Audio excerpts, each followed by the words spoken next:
Todd Monken has just made another big time hire in helping Shedeur Ssnders. See, that's why I got to reiterate to y'all is that the Browns are trying to help Shedeur. We know what happened last year. Now, far as the media playing the games that they play, we ain't going to call out no names. I know y'all like to do that. I ain't going to call out nobody's name. But I just want y'all to pay attention and listen to every damn episode, read every damn tweet that them Cleveland media people put out. Pay attention to their mannerism. Pay attention to what they say. Pay attention to how they move because they always gonna slip up. They always, all of them, except for Rizzo, are going to slip up. See, I like Rizzo so much because Rizzo came in the game the same way. He wasn't critical. He wasn't none of that. And he had a man sitting across from him, Tony Grossi, every day hyping up Dylan Gabriel. I mean, hyping up Dylan Gabriel up so bad, people was really thinking Dylan Gabriel was hella good. That's how bad he was hyping Dylan Gabriel up. Rizzo didn't change his pivot. He didn't change his swing. He stayed the course. That's how you know if somebody a real Shedeur fan. There is no, shaking of the boat here. You can't shake the boat being a Shedeur fan. I ain't never shook the boat. I'm telling you right now, you can't be shaky on this boat because we got piles and piles of receipts. So when it comes to Rizzo keep it real. He stayed the course until Shedeur Ssnders played. Now, let's get back into this major, big-time hire because if y'all don't know, and I'm going to talk about this next segment that I reported on earlier this morning because I reported on the segment this morning that is major. I mean, if y'all didn't watch this morning content, I'm going to do a recap of some of the things we talked about because one thing right here, I like to pay attention to the detail. Because when you pay attention to the detail, you can really see what's happening. So that's what made me rechange my wavelength of thinking about the Browns. Even Jimmy Haslam. We know Jimmy Haslam been doing some shaky stuff when it comes to Shedeur. But just like I stated this once before. Jimmy Haslam played into the storyline to hype Shedeur up. See, I'm like a professional hyper. This is what I do for a living is hype. I get paid to hype. So I can analyze hyping. See, Jimmy Haslam stayed the course to build Shedeur's stock up. So when Shedeur do play, we get big time numbers like what we're seeing.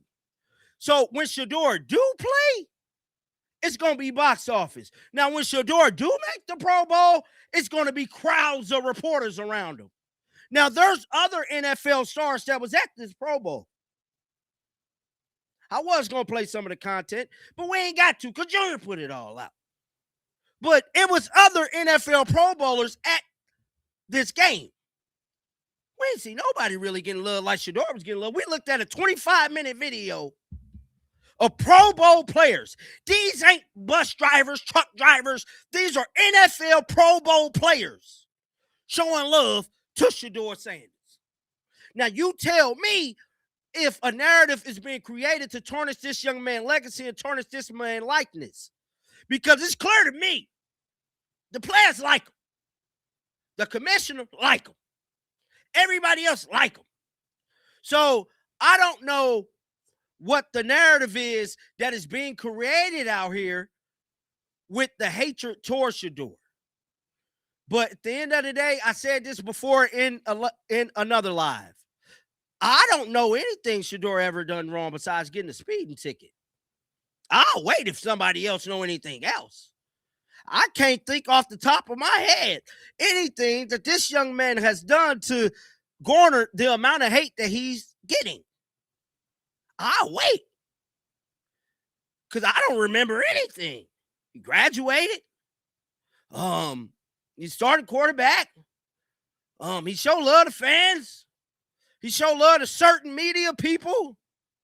His family, well-grounded, real organized. He ain't going to jail. He don't drink, I don't believe, and he definitely don't smoke. So what have this young man done to garner so much hate? I don't know, but the devil be working real hard, don't he, y'all? The devil be trying to work real hard. So hard that I guess his plan backfired because now Shedeur Ssnders is the leading talk of the NFL Pro Bowl. Hell, Shedeur might even take coverage away from the Super Bowl.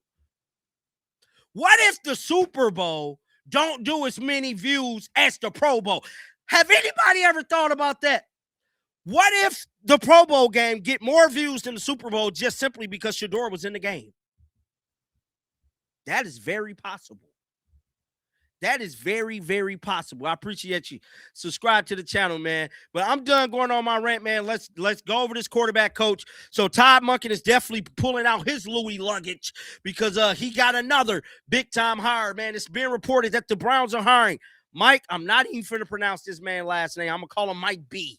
as the new quarterbacks coach. Mike B has been the OC for several college programs, and he coached with Todd Monken in Tampa from 2016 to 2018. So it looked like he's making another big-time hire to make sure that the Browns and Shedeur Ssnders are going very, very far next football season. People can say what they want and feel however they want to feel. At the end of the day, Todd Monken made it his business to make sure he come up with a plan of action to make sure Shedeur is successful. Is you picking up what I'm laying down here? He's trying to make sure Shedeur is very much successful. Now, something that I talked about earlier that I want to share here with you guys is the guru. I'm going to call him the guru. This gentleman right here that Todd Monken just did, that just hired, he is the guru. He is, you know, when you get some dressing and you got to have that cranberry sauce with it, he the cranberry sauce with it. He the cranberry sauce on side of the macaroni and cheese. This gentleman is that they just hired today. See, I'm going to share something here with y'all. See, the gentleman go by the name of Daniel Stern. See, Daniel Stern is interviewing, and pretty much I think he's hired already as the associate head coach. League sources says he will play a huge role in game clock, situational management, coaches' challenges. It will be a key hire for the Browns. Now, if you did not see the video I did this morning talking about John Harbaugh and his whole reasoning behind possibly feeling a type of way, you might want to look at that, but I'm going to recap it for you. I'm about to play y'all something. Listen to this. The Ravens offense has been special. Are you guys familiar with the work of Daniel Stern? Absolutely. Thanks. I like the outfit change. Hey, outfit change looks good. You look hot. Yeah. That's Wet Mark. Bandit. That's Mark. Wet Bandit. Yeah. You know him from Home Alone. You know him from City Slickers. You know him from Celtic Pride. Yep. And of course, he was the adult voice of Kevin Arnold on The Wonder Years. Sure. But what about this Daniel Stern? Okay, are you There's another familiar with this Daniel Stern? No. This guy? No. Is that his son? Guys, Daniel Stern is a 25-year-old graduate of Yale who might be the secret weapon to the Baltimore Ravens offense. What? This year. Fourth season working on the Ravens coaching staff. Stern's title is football analyst. But really, he's offensive coordinator Greg Roman's right-hand man and the guy responsible for assisting the Baltimore coaching staff in all of those crazy 3rd and 4th down bold decisions. Let me tell you what this guy does. This is Daniel Stern. He sits next to Roman up in the coach's booth. He watches the TV feed of the games during the game, and he helps fill in John Harbaugh on the exact down and distance and the odds it takes to convert 3rd and 4th downs. He is a strategy wizard, and according to a recent article by Shil Kapadia in The Athletic, he stresses 2 things when offering his strategic guidance to Harbaugh. 1, win probability, and 2, something called break-even possibility. So he analyzes the odds and the results of every 3rd and 4th down conversion. Yeah, listening to him. What he sees from around the league as well. So like, hey, the Bears did this in week 2, and he's one of these masterminds. He knows every down and distance, the odds of all the different times these teams have gone for it, and he provides that to Harbaugh. It's an analytics wizard story. But remember, he's 25. That's crazy. He was at the Park School in Baltimore as a high school student less than a decade ago. But he is more than just a numbers whiz. He's a communicator. He talks to Harbaugh and Roman in-game. He's like a running dialogue with these guys. Wow. The Ravens are as forward-thinking as any group in the league when it comes to Moneyball stuff. They employ analytics, and they have a whole department. It's set up by a guy named Scott Cohen, and the staff is a guy named Derek Yam. Let me tell you about Derek Yam. Derek Yam wrote a paper about being conservative on 4th down and how it often costs NFL teams games. They read it, and they hired him on the team. He wrote a paper for college and graduate school. Said, you're hired, you're on. They've got a woman named Sarah Malapal. They've got a guy named Sean Clement. These are all brilliant minds, analytics minds. And they were all hired recently to kind and play a role in this Lamar Jackson transformation. I mean, we know Lamar Jackson is the man, right? And so is Ingram and the offensive line and the big tight ends. But Daniel Stern, a 25-year-old kid from Baltimore, is the not-so-secret weapon. He's one of the main reasons the Ravens have converted 13 of 17 4th down conversions this season. They're at a 76.5% rate, and they're leading the NFL in all conversions this season. Not bad for a 25-year-old kid who never played a down of football in the NFL. So basically, for those of y'all who might not understand, let me give y'all some clarity here.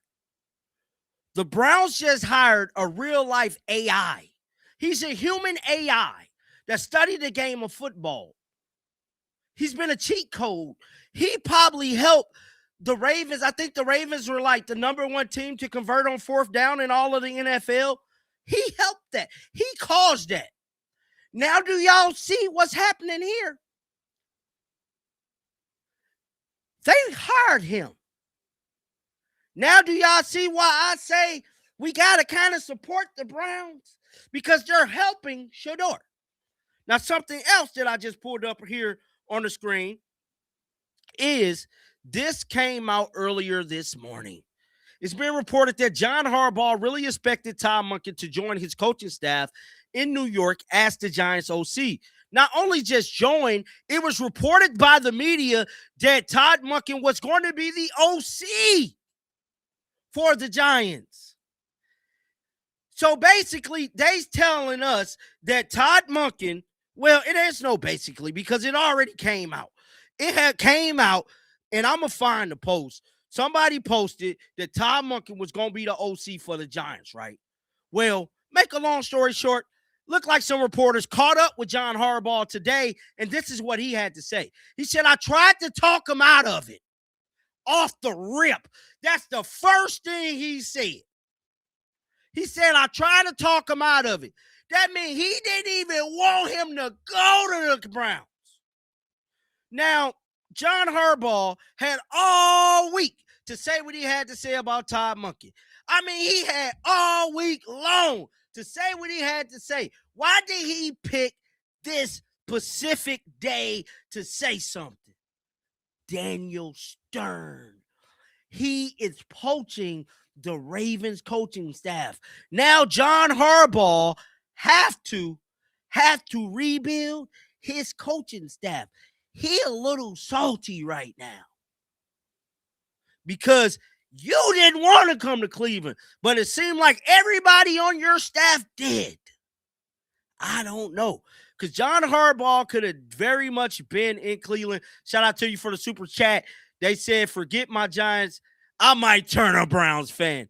Hey, Do what you gotta do, dog. Do what you gotta do. I ain't gonna hate on you. But let's finish reading what John Harbaugh had to say. He stated, that's my job, right? Like somebody was gonna be all like, yeah, man, you had every right to say don't take the job. So basically, you hating on this man for getting a promotion. You're supposed to congratulate, not player hate. Then it goes on to say, I really thought he was coming with us, but Cleveland was in there all along. And he had been there before in 2019 as their offensive coordinator. So they knew him. And he wanted this opportunity. He got it, and I'm happy for him. Y'all see how he tried to fix it at the end? See, when your brain go too fast, you got to slow your brain down to kind of fix the tangibles because you might have said too much. See, that's what John Harbaugh just did. See, he said, but I'm happy for him, though. I'm really kind of proud of him. But we got work to do. Yeah, you got work to do because he's about to poach your whole damn coaching staff. Of course you got work to do. See, John Harbaugh just thought, well, I already got a system in place, so I'm going to just go with Jackson Dart. To me, it's just a better media team because I believe that the media in Cleveland might have played a factor in John Harbaugh not coming, man. We got to realize the people that we're dealing with in the Cleveland Browns media. Until the Cleveland Browns media start doing positive things daily, regulatory, I'm going to keep saying that. We can't trust them, bruh. We can't trust them. Anytime you down a quarterback that's in your own damn city, you're looking spooky. You're looking real spooky. Damn, dog, y'all look spooky out there. I'm just saying. Now, with that being said, we have to move on to another part of the live, and that is this right here. So this is the power moves that Todd Monken has been providing the Browns in to be successful for the 2026 season. Now, something we do not have yet is a defensive coordinator, and we're going to get into that after this segment right here. So we're going to break down these hires that he already hired. It says new tentative additions to Todd Monken's offensive coaching. OC Travis Switzer. Offensive line coach George Warhop. Pass game coordinator Danny Brewer. QB coach Mike B. Tight end coach Jeff B. Associate head coach Daniel Stern. Guys, these are power moves. Power moves. We see big teams like this making moves like this. Big teams, your Kansas City Chiefs, your Baltimore Ravens, your Pittsburgh Steelers. These are big-time additions.